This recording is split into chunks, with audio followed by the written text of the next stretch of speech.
Hey guys, it is Ryan. I'm not sure if you know this about me, but I'm a bit of a fun fanatic when I can. I like to work, but I like fun too. It's a thing. And now the truth is out there. I can tell you about my favorite place to have fun. Chumba Casino. They have hundreds of social casino style games to choose from with new games released each week. You can play for free anytime, anywhere. And each day brings a new chance to collect daily bonuses. So join me in the fun. Sign up now at ChumbaCasino.com. No purchase necessary. VGW. Void where prohibited by law. See terms and conditions. 18+. Hello, it is Ryan, and we could all use an extra bright spot in our day, couldn't we? Just to make up for things like sitting in traffic, doing the dishes, counting your steps, you know, all the mundane stuff. That is why I'm such a big fan of Chumba Casino. Chumba Casino has all your favorite social casino-style games that you can play for free anytime, anywhere with daily bonuses. That should brighten your day a little. Actually, a lot. So sign up now at ChumbaCasino.com. That's ChumbaCasino.com. No purchase necessary. VGW. Void where prohibited by law. See terms and conditions. 18+.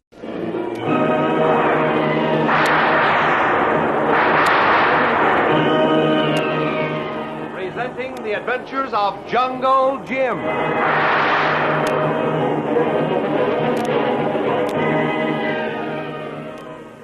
The Adventures of Jungle Jim, broadcast weekly over this station, are dramatized from the full-color action pictures to be found in the Comic Weekly, the world's greatest comic supplement that comes to you each week with your Hearst Sunday newspaper.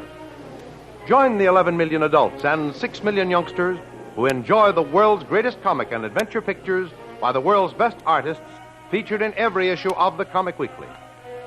Say, fellas, and you too, girls, do you save stamps? If so, you'll want to begin collecting the stamps of your favorite movie stars like Sonia Haney, Cary Grant, and a host of others. You'll find these stamps in the new Hollywood movie feature, Seein' Stars. In addition to featuring pictures and stories of unusual interest about your favorite movie stars, there is a special Seein' Stars stamp for you collectors.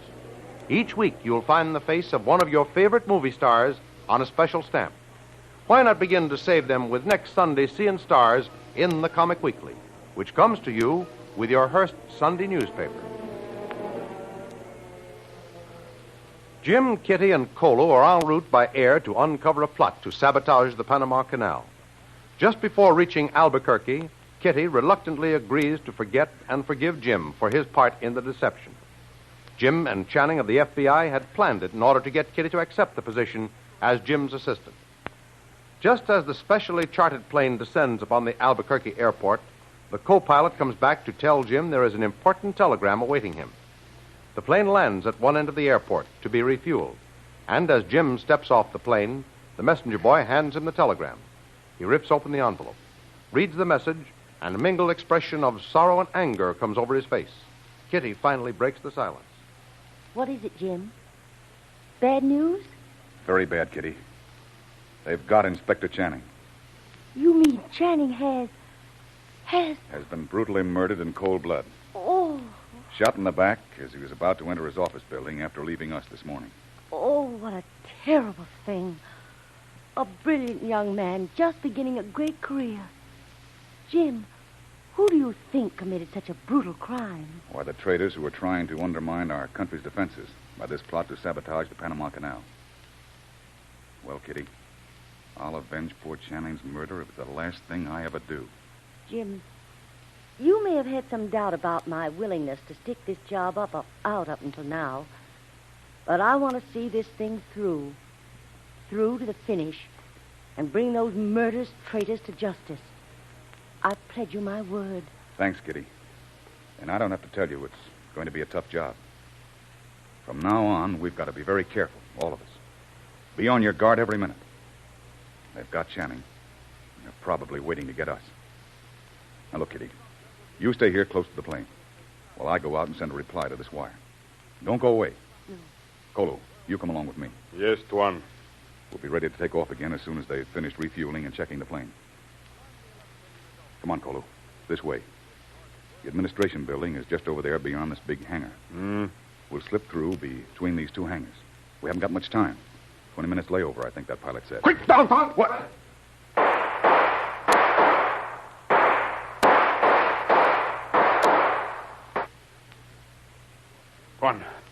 Tuan Jim, you all right? Yep, I'm okay. Boy, that was close. One of those bullets blew my head off. It was going down. Hey, what happened, Kolu? I see flash of sun shine on gun sticking out by corner of building. I yell. Oh, boy, I'm glad you did, Kolu.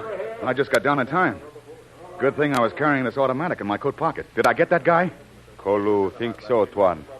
See, man stagger and fall on face. What happened? Are you all right? Mr. Bradley, are you all right? Yep, but it was close. Didn't think there would be a reception committee waiting for me. What? Kind of took me by surprise. Jim, are you hurt? Oh, Jim. Take it easy, Kitty. Take it easy. Everything is all right. I'm not hit. Oh, it's a nice bit of shooting there, mister. You plugged him right through the heart. Got him deader than the mackerel. Didn't get you, did he? No, officer. Put a hole through the crown of my hat, but I keep that as a souvenir. Well, I can identify this gentleman, officer. Special assignment. Here's my identification, officer. Okay, Mr. Bradley, huh? Right. Well, I guess you must have been some kind of a government man to be able to shoot like that. I'd like to take a few lessons from you. Sorry, I won't be here, officer.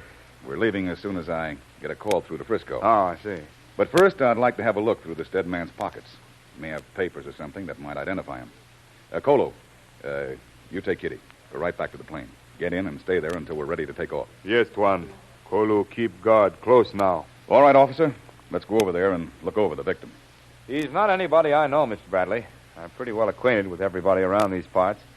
I don't remember seeing him before. Looks like a Mexican to me. Yeah. Turn him over. Let's see what we can find in his pockets. No, there wasn't anything to identify the man. And the police here, of all the peace officers around here, look him over and no one is able to recognize him. Okay, Bradley. Leave instructions to have him photographed. See that his gun is carefully wrapped and sent on here to Washington. Perhaps we can identify him by his fingerprints. Very good, Chief. The district attorney here will take care of all that. Now, I don't have to warn you again, Bradley, to redouble your precautions against any further attack. Proceed on your journey to Cristobal in the Canal Zone, and I'll instruct Colonel Barrett, the commanding officer of the Army Intelligence Unit in the Canal Zone, to meet you when you land. Very good, sir. I'll report to you again when we get to Brownsville, Texas, our next stop. All right, Bradley. Now, you better watch yourself there. We don't want anything to happen to you. No, I will. Don't worry, they won't catch me off guard again. Well, I've got to hurry. They finished refueling our plane, and I'm holding up for takeoff. So long. Call you from Brownsville. So long, and good luck, Bradley. Thanks for the call. Okay, Mr. Bradley. We're all ready to go.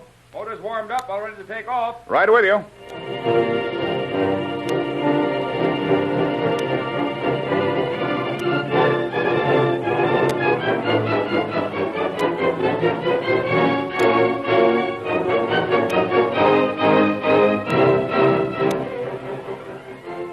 Back in the well-secluded hideout south of the border, the tall, swarthy gunman known as Fingers and a badly frightened Mexican called Franco, who was to help the ill-fated Pedro make his escape, reported back to their sinister chief.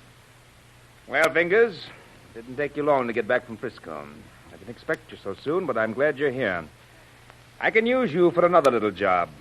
A job that over-anxious, dumb cluck Pedro messed up at Albuquerque. You mean Pedro didn't get the guy, Chief? No.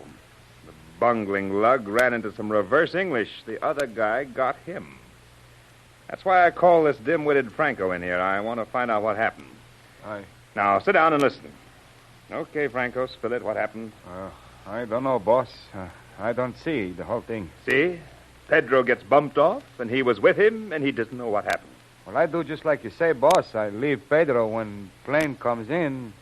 He see man get out. He go stand in shadow of big building where they keep the planes. And I drive the car down to the edge of the road. I keep the motor running, and I wait for Pedro. Pretty soon, I hear Pedro's shooting. And then I hear more shooting. Pedro not come, so I soon walk up to place where men stand around. I look down, and there is Pedro lying on ground, dead. Man say Pedro shot through the heart. That's all I know. Well, I guess it's my fault for sending a couple of dumb clucks like you on a job like that. Well, now, there's no sense getting all worked up over it now. Now, I did my job, but Pedro missed.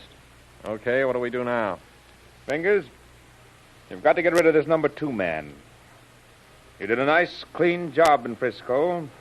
Just repeat the performance, and you get Pedro's cut in that South American deal. He won't have any use for it now. Okay, what's the layout? The next stop this high-flying bird makes is Brownsville, Texas. Brownsville, Texas. He's still traveling in the same chartered plane, which stops to refuel there. While they're giving the plane the once-over lightly and refueling, this number 2 man, who is now number 1, since you demoted the big boy in Frisco, Right. will make a long-distance call to Washington. From the airport office or a public telephone booth? You're a smart guy, Fingers. You know your business. I can see how you're figuring. You're right. The call is made in a public telephone booth. Right. Now, here's the system they use. The big boy goes into a booth and dials the operator and asks if a certain operator has a long-distance call for him. Right. The operator finds out there is, and they put it through. So far, so good. What time does this all take place? Fingers, you're terrific. 7 o'clock in the morning. That's all I want to know, Chief. I can handle this very nicely if you let me do things my own way. All right, Fingers, go ahead. Good. Now, here's a surefire way to do this job. Yeah? You see, I've had past experience around that Brownsville airport. Yeah? That's where we slipped Davis and Deacon Watkins over the border when the heat was on. Now, listen. At 7 o'clock in the morning, that Brownsville airport is like a cemetery. Not more than a half dozen people on duty. That's in our favor. Next, there are 3 public telephone booths on the right as you come in the main entrance to the administration building. Is that right? As right as rain, Fingers. Go on. Okay. We take that fast limousine with Conchita, Softy Gillis to act the chauffeur. I go along as her manager. George the Greek here is musical director. Sounds wonderful, Fingers. Yeah. What are you staging, a show? Well, you'd be surprised at what a show it'll be, Chief. Listen. I'm listening. Give us the details. Well, we all drive up slow and leisurely like, you see. We all get out and go to the ticket counter to book Conchita and George the Greek some seats on the 8 o'clock plane for New Orleans. The man quietly informs us there's no 8 o'clock plane in the morning. It's at night. Yeah. I apologize all over the place for having an outraged, temperamental star missing a big date. We ease her away from the ticket counter quickly, back near the telephone booths. She's still carrying on the argument. We hit a special plane landing and watch for the big number 1 guy to come out. Yeah? Then George the Greek gets in the booth at one end. I get in one at the other, leaving the middle booth open for the big guy to use. Huh? George and me are having loud arguments about trains, dates, and cancellations, while Conchita, she walks up and down outside, still burning up, see, but watching the big guy very careful. Well, when he hangs, she walks out the door, which is our cue to close in on the big guy, let him have it quick. Where we go in a fast car. It's a great idea, Fingers. That act of Conchita's will completely disarm anyone. If the big guy gets suspicious at seeing you 3 in a huddle or using the phones and asks the ticket man, he'll tell him what's going on. A temperamental dancer missing a date. Probably kid a little bit about it. That's right. And that'll throw him off. Besides, with the special plane being in, everybody around the airport will be out there, leaving just the one guy behind the ticket counter, and if he should get in the way, you and George can easily take care of him. Sure. And with Softy Gillis to do the driving in that fast car, we'll be out of there before they know what's happened. Okay, Fingers, it's all yours. Get going as soon as you like. I'm giving you full charge. All I want is that big guy out of the way. I'll give you $5,000 if you put it over. $5,000.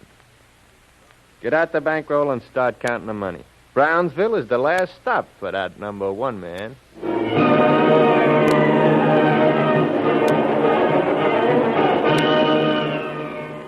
Number 1 man, Jungle Jim Bradley, is a hard man to stop. And there's an old saying about the best laid plans of mice and men. So perhaps when Jungle Jim arrives to meet his reception committee in Brownsville, there might be quite a change in the plans. Don't miss the next exciting episode in the adventures of Jungle Jim.